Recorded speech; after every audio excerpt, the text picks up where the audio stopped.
নিতে খাদিজার কাছে এসেছে।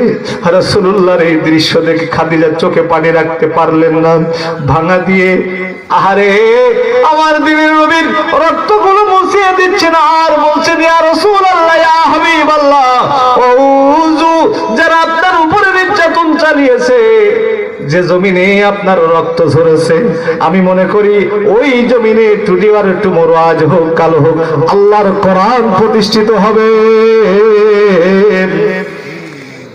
সুবহানাল্লাহ বলেন। সম্মানিত ভাইরা আমার, শুধু তাই নয়, দিনের নবী আমার বলেন, আমি এমন একটি সুন্দর সোনালী সমাজ এবং রাষ্ট্র পৃথিবীর মানচিত্রে উপহার দিতে চাই, যেখানে একটি সুন্দরী ষোড়শী নারী অলংকার পরিহিত অবস্থায় গভীর রাতের আধার ভেদ করে দূর মরুপথ পাড়ি দিয়ে সানা থেকে হাজরামাউত তথা পৃথিবীর এক প্রান্ত থেকে আর একটা প্রান্ত পর্যন্ত অতিক্রম করবে। কোন ক্ষুদিত তরুণ যুবক তার সম্বরণ নষ্ট করা, শিলতাহানি ঘটানো, গার্লস টিজিং করা, ওইম্যান টিজিং করা তো দূরের কথা, তার পশম পর্যন্ত স্পর্শ করতে পারবে না।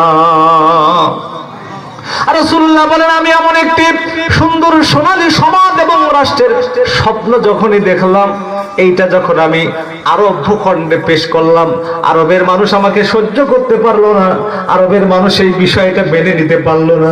আমি রাহমাতুল লিল আলামিন আমাকে এবং আমার সাহাবীদেরকে, আমার প্রাণপ্রিয় স্ত্রী খাদিজাতুল কুবরাকে ওই যে জাবালে কুবাইসের পাদদেশে, হাজিউল হারামাইন, ঠিক আছে কিনা জোরে বলেন, জাবালে কুবাইসের পাদদেশে ওই যে শিবে আবি তালিব আমার দিনের নবীকে একদিন দুই দিন নয়, 2 বছর 9 মাস জাবালে কুবাইসের পাদদেশে আটকে রাখা হলো।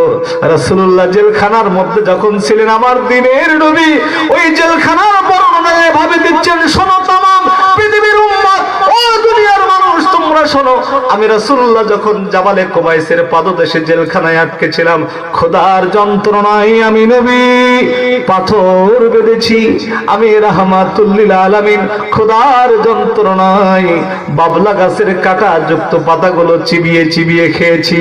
ইতিহাস বুঝতে হবে, রাহমাতুল লিল আলামিনের মতো মানুষ, দিনের নবীর মতো মানুষ কেন আজকের জাবালে কুবাইসের পাদদেশে শিবা আবি তালিব জেলখানায়? বুঝতে হবে, শুধুমাত্র টুপি মাথায় দেওয়া সুন্নত নয়, শুধুমাত্র মিষ্টি খাওয়াই সুন্নত নয়, সুন্নত হলো নবীর মতো কারাবরণ করা। ভাইরা আমার, রাসূলুল্লাহ নিজেই বলছেন, এটা আমার বানানো কোনো কথা নয়, সিরাত গ্রন্থ তার জীবন্ত প্রমাণ। আমার আল্লাহ বলেছেন সেটাই, ওযু নবীজি আপনার উপরে নির্যাতন আসবে, রাসূলুল্লাহ হলেন প্র্যাকটিক্যাল তার প্রমাণ। রাসূলুল্লাহ বলছেন, জাবালে কুবাইসের পাদদেশে শিবে আবি তালিবে আমি রাসূলুল্লাহ যখন জেল খেটেছি, খোদার যন্ত্রণায় বাবলা গাছের কাঁটা যুক্ত পাতাগুলো চিবিয়ে চিবিয়ে খেয়েছি। শোনো শোনো শোনো, তাম পৃথিবীর মুসলমান তোমরা শোনো, আমার সাহাবী তোমরা শুনে নাও, সকালবেলা যখন পায়খানা করেছি, পায়খানাটা মানুষের পায়খানার মতো হয় নাই। আমি রাসূলুল্লাহ যখন পায়খানা করেছি, আমার পায়খানাটা সেম ছাগলের লাদির মতো হয়েছে। সম্মানিত ভাইরা আমার, আপনারা ময়না পাখি দেখেছেন কারা? 2টা হাত উঁচু করে দেখিয়ে দেন তারা। বলুন তো দেখি, ময়না পাখি কথা বলে না কাক কথা বলে? এবার আপনাদের কাছে প্রশ্ন করতে চাই, বলুন তো দেখি, ময়না পাখি খাঁচায় বন্দি থাকে না কাক খাঁচায় বন্দি থাকে? আমি আমার গবেষণাগারে বসে বসে ভাবতে লাগলাম, প্রায় রাত 12টা বেজে গেল। আমি বিস্ময়ে অভিভূত হয়ে পড়লাম, কি আশ্চর্য ব্যাপার, ময়না পাখি ও তো আল্লাহর সৃষ্টি, কাক আল্লাহর সৃষ্টি, কিন্তু না না না, কাক খাঁচায় বন্দি থাকে না, কিন্তু কেন জানি ময়না পাখি খাঁচায় বন্দি থাকে। ভাবতে ভাবতে আমি অবাক হয়ে গেলাম, প্রায় রাত 12টা বেজে গেল, আমার চোখে পানি আসলো কেন? আমার দিনের নবী রাহমাতুল লিল আলামিন জাবালে কুবাইসের পাদদেশে কেন, এইটা নিয়ে গবেষণা করবার জন্য আমার প্রায় রাত 12টা বেজে গেল। অবশেষে আমি ফাইনাল সিদ্ধান্ত পেয়ে গেলাম, ফাইনাল ডিসিশন পেয়ে গেলাম, ময়না পাখি খাঁচায় বন্দি থাকে এর একটা মাত্র কারণ হলো এই, ময়না পাখি আদো আদো ভাষায় কথা বলে। তাই আর একটু ঠিক আসতে বলেন, আগামীকাল বললেই ভালো হবে। প্রিয় বন্ধুরা আমার, কাক খাঁচায় বন্দি থাকে না এর কারণ হলো কাকের ভাষা কিন্তু কর্কশ। কথা বলেন, কাকের ভাষা কিন্তু কর্কশ, কা কা করে, ওর আওয়াজ কিন্তু কেউ ভালোবাসে না, কেউ পছন্দ করে না।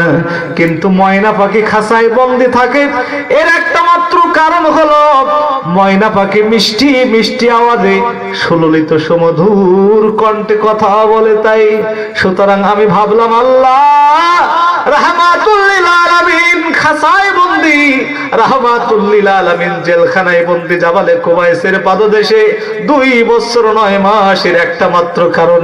অথচ আবু জেহেল খাঁচায় বন্দি নয়, আবু লাহাব খাঁচায় বন্দি নয়। আরে কথা বলেন না কেন? কাক খাঁচায় বন্দি নয়, অথচ রাহমাতুল লিল আলামিনের মতো ভালো মানুষ, যার একটা গালে থাপ্পড় মারলে হাতটা এঁটে ধরে বলতো, কি আশ্চর্য ব্যাপার, তোমার হাতে বুঝি ব্যথা লেগেছে। ওই দিনের নবী কেন খাঁচায় বন্দি থাকলো 2 বছর 9 মাস? একটু ভাববার আছে না নাই? আমি ভাবতে ভাবতে অবাক হয়ে গেলাম, আল্লাহ দুনিয়ায় ময়না পাখি মিষ্টি মিষ্টি আওয়াজে যদি কথা বলার কারণে খাঁচায় বন্দি থাকতে পারে, নিঃসন্দেহে আমার নবী জাবালে কুবাইসের পাদদেশে শিবা আবি তালিবে তাকে আটকে রাখা হয়েছিল এর একটি মাত্র কারণ, তিনি সুললিত সুমধুর কণ্ঠে কোরআন দিয়ে কথা বলেছিল। তাই